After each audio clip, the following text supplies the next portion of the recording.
ನಮಸ್ಕಾರ ಎಲ್ರಿಗೂ. ಇದನ್ನ ಜಾಯಿಕಾಯಿ ಅಂತ ಕೂಡ ಕರೀತಾರೆ. ಎಲ್ಲ ಅಂಗಡಿಗಳಲ್ಲೂ ಸಿಗುತ್ತೆ ಇದು, ದಿನಸಿ ಅಂಗಡಿಗಳಲ್ಲಿ ಮತ್ತು ಗಂಧಿಗೆ ಅಂಗಡಿಗಳಲ್ಲೂ ಕೂಡ ಸಿಗುತ್ತೆ ಇದು.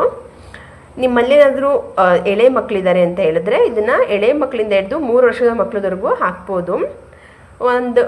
ಒಂದು ತಿಂಗಳಿಂದ ಹಿಡಿದ್ಬಿಟ್ಟು ಮಕ್ಕಳಿಗೆ ಹಾಕೋದಕ್ಕೆ ಸ್ಟಾರ್ಟ್ ಮಾಡ್ಕೋಬೋದು. ಇದು ಯಾವುದೇ ರೀತಿ ಸೈಡ್ ಎಫೆಕ್ಟ್ ಇರೋದಿಲ್ಲ. ಇದರಿಂದ ಕಫ ಏನು ಕಟ್ಟುತ್ತೆ ಮಕ್ಕಳ ಎದೆಯಲ್ಲಿ ಸಂಪೂರ್ಣವಾಗಿ ಅವರೇನು ಮಲ ವಿಸರ್ಜನೆ ಮಾಡ್ತಾರೆ, ಮೋಷನ್ ಪಾಸ್ ಮಾಡ್ತಾರೆ, ಅದರಲ್ಲಿ ಲೋಳೆ ರೂಪದಲ್ಲಿ ಹೋಗ್ಬಿಡುತ್ತೆ.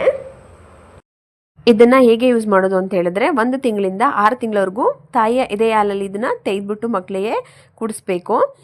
6 ತಿಂಗಳು ಮೇಲ್ಪಟ್ಟ ಮಕ್ಕಳಿಗೆ ನೀರು ಅಥವಾ ಹಸುವಿನ ಹಾಲಲ್ಲಿ ಕೂಡ ತೆಗೆದ್ಬಿಟ್ಟು ಕುಡಿಸ್ಬೋದು. ಇದನ್ನೇನು ಮಾಡಬೇಕಂದ್ರೆ ಒಂದು 2-3 ಹನಿಯಷ್ಟು ನೀರನ್ನ ಹಾಕ್ಕೊಂಡು ತೆಯ್ಕೋಬೇಕಾಗುತ್ತೆ. ತೆಗೆಯೋದಕ್ಕೆ ಕಲ್ಲು ಸಿಗುತ್ತೆ, ಅದರಲ್ಲಾದ್ರೂ ತೆಯ್ಕೊಳ್ಳಿ, ಇಲ್ಲಾಂದರೆ ಯಾವುದ್ರಲ್ಲಿ ನುಣ್ಣಗೆ ತೆಗೆಯಬಹುದು ಅದರಲ್ಲಿ ತೆಯ್ಕೊಂಡ್ರೆ ಆಗುತ್ತೆ. ನಮ್ಮ ಒಂದು ಅರ್ಧ ಸ್ಪೂನಷ್ಟು ಆದರೆ ಸಾಕು, ತುಂಬ ಹಾಕಕ್ಕೆ ಹೋಗಬಾರ್ದು. ಸಣ್ಣ ಸ್ಪೂನಲ್ಲಿ ಅರ್ಧ ಸ್ಪೂನಷ್ಟು ಈ ಜಾಯಿಕಾಯಿನ ತೆಯ್ಕೊಬಿಟ್ಟು ಅದನ್ನು ನಾನು ಒಂದು ಸ್ಪೂನ್ಗೆ ಟ್ರಾನ್ಸ್ಫರ್ ಮಾಡ್ಕೊತಾ ಇದ್ದೀನಿ. ನೀವು ಡೈರೆಕ್ಟಾಗಿ ಹಾಗೆ ತಿನ್ನಿಸೋಗಿದ್ರು ಇದನ್ನು ತಿನ್ನಿಸ್ಬೋದು ಅಥವಾ ನೆಕ್ಕಿಸ್ಬೋದು. ಇಲ್ಲ ಅಂತ ಹೇಳಿದ್ರೆ ನೀರಿಗೆ, ಬೆಚ್ಚಗಿರೋ ನೀರಿಗೆ 1-2 ಸ್ಪೂನ್ ನೀರಿಗೆ ಮಿಕ್ಸ್ ಮಾಡ್ಕೊಂಡು ಕೂಡ ಕುಡಿಸ್ಬೋದು. ಖಾಲಿ ಹೊಟ್ಟೆಗೆ ಬೆಳಗ್ಗೆ ಎದ್ದ ತಕ್ಷಣ ಮಗುಗೆ ಕೊಡಬೇಕಾಗುತ್ತೆ. ಕೆಲವ್ರು ಏನು ಮಾಡ್ತಾರೆ ಅಂತ ಹೇಳಿದ್ರೆ ಪದೇ ನೆಬ್ಯುಲೈಸೇಷನ್ ಕೊಡಿಸ್ತಾ ಇರ್ತಾರೆ ಮಕ್ಕಳಿಗೆ, ಎದೆಯಲ್ಲಿ ಕಫ ಕಟ್ಟಿದೆ ಅಂತ ಹೇಳಿ. ಆ ಅವಶ್ಯಕತೆ ಬರೋದಿಲ್ಲ, ನೆಬ್ಯುಲೈಸೇಷನ್ ಕೊಡಿಸೋ ಅವಶ್ಯಕತೆ ಬರೋದಿಲ್ಲ ಇದನ್ನು ತಿನ್ನಿಸೋದ್ರಿಂದ.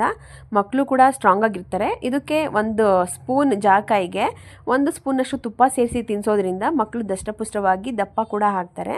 ನೀವು ಕೂಡ ಒಂದ್ಸಲ ಟ್ರೈ ಮಾಡಿ ನೋಡಿ, ಯಾವುದೇ ರೀತಿ ಸೈಡ್ ಎಫೆಕ್ಟ್ ಇರೋದಿಲ್ಲ.